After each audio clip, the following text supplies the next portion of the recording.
January 14, the window of the heart. Consider him who endured from sinners such hostility against himself, so that you may not grow weary or faint-hearted.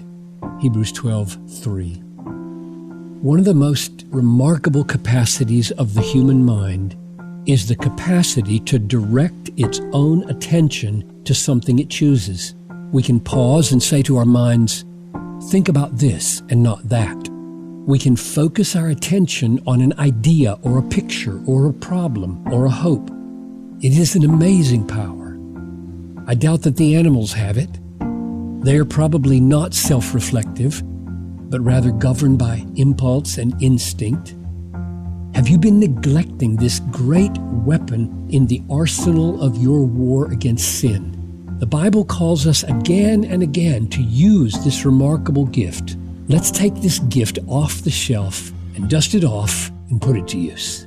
For example, Paul says in Romans 8:5-6, those who are according to the flesh set their minds on the things of the flesh, but those who are according to the Spirit set their minds on the things of the Spirit. For the mind that is set on the flesh is death, but the mind that is set on the Spirit is life and peace.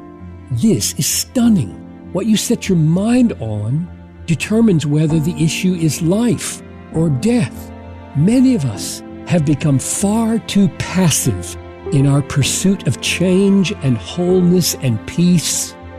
I have the feeling that in our therapeutic age, we have fallen into the passive mindset of simply talking through our problems, or dealing with our issues, or discovering the roots of our brokenness in our family of origin. But I see a much more aggressive, non-passive approach to change in the New Testament. Namely, set your mind. Set your mind on things that are above, not on things that are on the earth. Colossians 3:2. Our emotions are governed in large measure by what we consider, what we dwell on with our minds. For example, Jesus told us to overcome the emotion of anxiety by what we consider. Consider the ravens. Consider the lilies. Luke 12:24-27. The mind is the window of the heart. If we let our minds constantly dwell on the dark, the heart will feel dark. But if we open the window of our mind to the light, the heart will feel the light.